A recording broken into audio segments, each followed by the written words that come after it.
Guys, welcome. Collective reading tayo ngayon para sa mga single. Sino ang tinadhana sa'yo? Okay? Be open-minded po, hindi po halos lahat makaka-resonate, kaya piliin nyo na lamang. And thank you nga po pala sa mga nag-subscribe, lalo-lalo na sa mga bumabalik. Marami pong salamat. Start na tayo. Sino yung tinadhana sa'yo?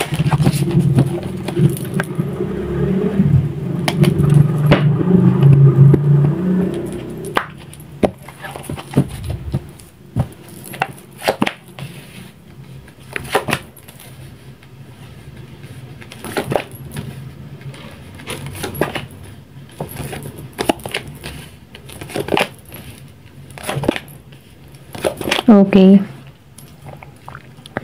Nakikitaan ko dito ang Scorpio, Cancer, and Pisces, Taurus, Virgo, Capricorn, Aries, Leo, Sagittarius. Okay? Nakikitaan ko dito, andun ka na sa point na nilet go mo na yung mga masasakit na experience mo in the past. Okay? Or kung ikaw man ay walang past, andun ka na sa moment na hinahanap mo or nag-iintay ka ng tamang tao patungo sa'yo, okay? Kasi nakikitaan ko dito na meron ditong pagbabago na magaganap sa buhay mo. Kung matagal ka ng single, nakikitaan ko dito na meron patungo sa'yo, okay? Then nakikitaan ko naman doon sa iba, kung ikaw man ay nagkaroon na ng past relationship, nakikitaan ko dito na handa ka na muling magmahal. Kumbaga, tinapos mo na yung cycle dito sa death, okay? Merong pinanganak ng 13, 5, 2, 9, 8, 3, 21, 12. Nakikitaan ko rin dito, no, na itong patungo sa'yo ay nakaranas din ng failure, okay? Kabiguan sa kanyang buhay, pag-ibig before. Kumbaga, itong tao na ito ay nabigo din, okay? Pero ganun pa man, itong tao na ito naghahanap to ng katuwang sa buhay tulad mo. At ito yung pagkakalob sa kanya, 2 of Cups. Okay, pagtatagpuin kayo dito. Kasi nakikitaan ko dito na itong tao na patungo sa'yo ay merong harmony, okay? Kumbaga, humahanap to ng soulmate niya, partnership in life. Then, kung ikaw naman ay isang single talaga at wala ka pang past relationship, ito yung patungo sa'yo, no? Soulmate mo. Na kung saan, nakikitaan ko dito na matagumpay itong tao sa 9 of Cups. Meron na to, kumbaga masagana tong tao na to. Stable na, or pwede rin sabihin may business to, or maganda yung katayuan niya, okay? Lalo-lalo na yung trabaho niya. Kasi nakikitaan ko dito na stable tong tao nito sa 9 of Cups. Nafe-feel ko din dito, no? Yung iba, nakikitaan ko dito na matagumpay yung patungo sa'yo dito, okay? Then dito, no, sa 8 of Pentacles. Kasi itong tao nito, yung iba, no, meron siyang business, or pwede rin sabihin na meron siyang trabaho na kung saan malaki yung kita, okay? Meron ka din ditong patungo na tao na ma-ambition, kumbaga good provider. Hindi to hahayaan yung kanyang makakasama sa buhay na maghirap, okay? Ganito yung katangian ng tao nito, kasi itong tao nito meron siyang kaliwanagan. Nakikita ko to dito sa 3 of Wands. Marami din tong takot na nadarama, or pwede rin sabihin takot to sa failure, okay? Kasi nakaranas din to ng kabiguan, di ba, dito sa 5 of Cups. So ito yung taong to ay nagiging maingat dito sa 3 of Wands reverse. Kumbaga, itong tao na ito, gusto niya magkaroon ng karelasyon pero may takot siyang nadarama. Maybe dahil sa pain na naramdaman niya before dito sa 5 of Cups, kaya itong tao nito may takot. Pero ganun pa man, pwedeng sabing energy mo to. yung unang, kumbaga may takot ka muli, okay, na magmahal. Pero ganun pa man, nakikitaan ko dito na may ipagkakalob sa'yo dito na katulad mo, pang long term talaga. Yung iba sa inyo na sa ibang bansa ang kapalaran or soulmate nila. Pwede ring sabihin na foreigner, or pwede ring sabihin na makilala mo sa ibang bansa kung ikaw man inasa abroad, pakilala sa'yo, or pwede rin sa online. Meron kayong kaibahan sa bawat isa, okay? Nakikitaan ko dito na bago mo to, or bago kayo magsama, no, kailangan meron ka ditong i-release, or pwede rin sabihin na kailangan meron kang i-sacrifice. Pwede kasing sabihin na kunin ka ng tao neto, or pwede rin siya ang pumunta sa'yo. Kasi may distance eh. Kailangan may i-sacrifice. Pero ganun pa man nafe-feel ko dito na itong tao neto, malawak yung pangunawa niya. Iba yung pananaw niya sa buhay, or pwede rin sabihin ikaw ito. Kasi nakikitaan ko dito na meron kang takot na nadarama. Pero ganun pa man, meron ditong tagumpay. Kasi sa Two of Cups, soulmate yung patungo sa'yo. Partnership. Equal kayong dalawa. Okay? Kasi, kung nasaktan ka man before, lumuha ka eh. So ngayon, ito yung patungo sa'yo. Si Two of Cups. Tingnan pa natin dito. Give me the message. Ano pa yung mensahe sa'yo?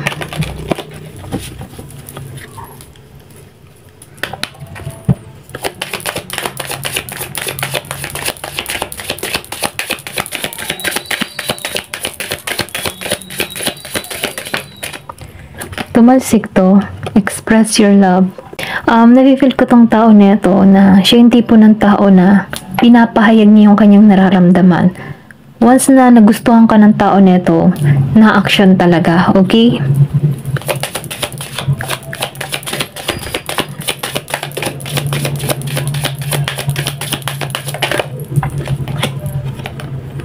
Love yourself first. So, nafe-feel ko, dito, I think matatagpuan mo to or magkakatagpo kayo ng tao neto once na minamahal mo yung sarili mo. Kasi, dito, sa Five of Cups, lumuha ka na dito eh. So, nandito ka ngayon sa healing, kung ikaw man ay may past person, or kung ikaw naman ay isang single at wala ka pang past person, mahal mo yung sarili mo. Kaya ma-attract mo ay katulad din na nagmamahal sa kanyang sarili. Kasi, nakikita ko dito na once na alam mo kung paano respeto yung sarili mo, dito ka nagiging more attractive sa mga romantikong tao. Okay? Give me more information.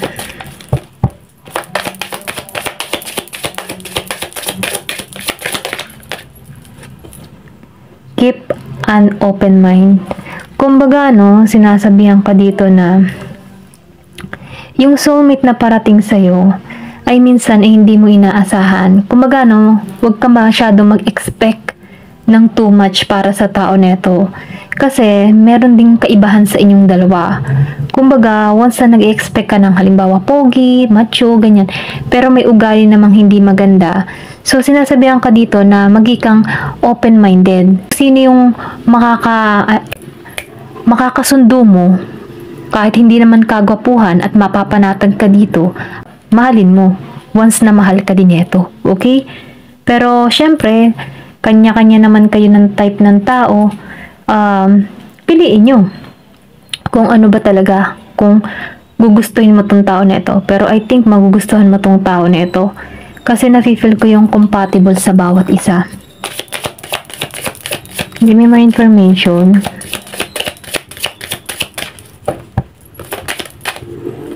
Soulmate. Talaga may soulmate kang parating, okay?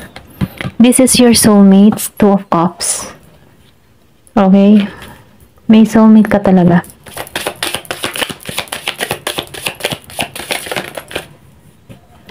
Chemistry. I think magugustuhan mo to hindi lang sa physical na anyo, kundi sa kanyang pag-uugali. Ito lang yung nafe-feel ko. Talagang may attraction. Nakikitaan ko din dito, kung hindi man ito kagwapuhan or hindi man kagandahan, nakikitaan ko to ng malakas yung attraction mo dito or malakas yung appeal. Ito lang yung nafe-feel ko dito, no? Tingnan pa natin. Make the effort. Kasi itong tao na ito, I think may love ka dito dahil may effort to. Ipaparamdam nito yung pagmamahal niya. May pagkaromantiko. Okay? Ito yung patungo sa'yo. Mamahalin ka ng totoo. Then, romantic feelings. Kasi itong tao nito, hindi to nahihiyang iparamdam yung kanyang nararamdaman. Yung feelings niya ba? Kasi nakikitaan ko dito na totoo siyang tao. At nakikitaan ko dito na makikita ng tao nito yung halaga mo. Okay?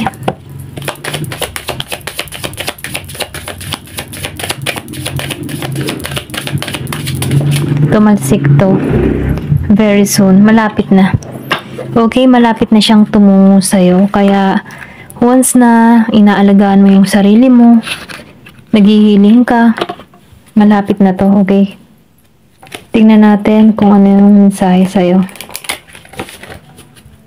Give me the message.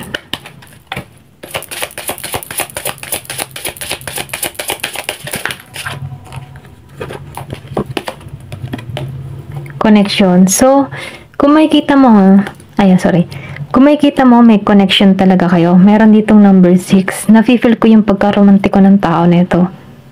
I-date ka niya, kumbaga, may pagka-old fashion, ma-effort.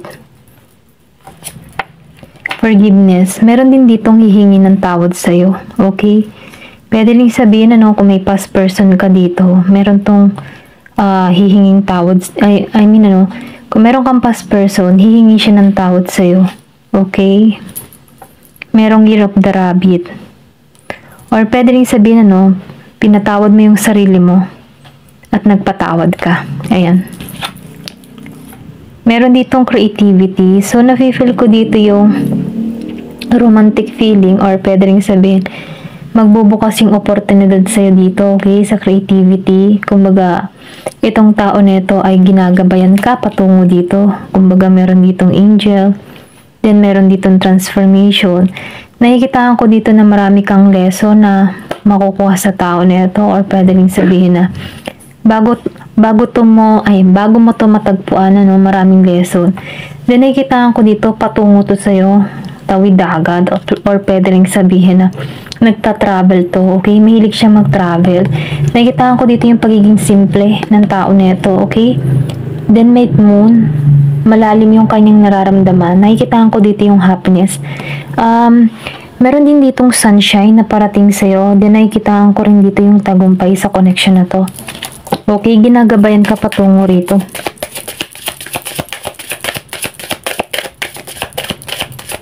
Kumbaga, pumapasok sa kaisipan ko yung you are my sunshine. Give me more information.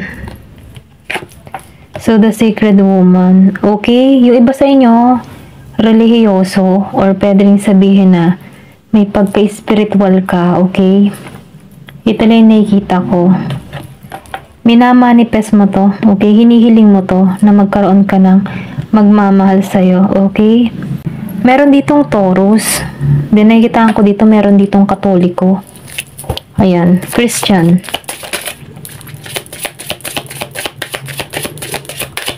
Meron din akong nakikita, Indian. May Indian. Or mga tipong Africa. Okay. Meron din ako nakikitang Latina, mga ganun Latino. Boundaries. So, nafe-feel ko dito, na yung iba sa inyo, may pinupot na boundaries, nagiging maingat. Kumbaga, nakikitaan ko dito yung protection mo sa sarili mo. Ginagamit mo yung intuition mo, okay? Then, nakikitaan ko dito, pwedeng matagpuan mo to sa panahon pinoprotektahan mo yung puso mo, okay? Ito lang yung nakikita ko dito. Emotional freedom.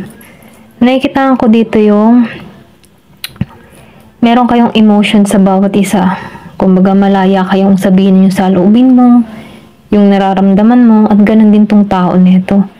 Ito lang na-feel ko, may pagka-magical, or pwede rin sabihin may pagka-fairy tale lang yung dating, okay?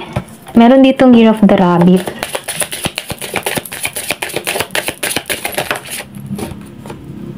Meron ditong spiritual maturity. So, nakikitaan ko dito yung ma-attract mo spiritual na tao, or pwede ring sabihin na siya yung tipo ng tao na mananampalataya, okay?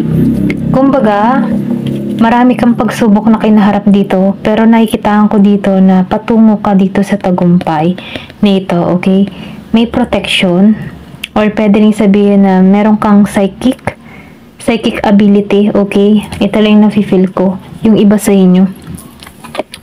Then, the garden. So, nakikita ko dito, no? Kung makikita mo, meron dito. Nasa na yun? Ito. Unicorn. May unicorn. So, nakikita ko dito yung pagiging magical. Ginagabayan ka rito, okay? Nakikita ko dito yung kapayapaan patungo sa'yo. Then, magiging kang maayos. I think, makikilala mo to sa panahong minamahal mo yung sarili mo. Ini-enjoy mo yung sarili mo. Yung tipong hindi ka naghahanap. Bigla tong darating sa'yo. Ito na yung nakikita ko. Okay? Hanggang dito na lamang po. Thank you for watching. Love and peace.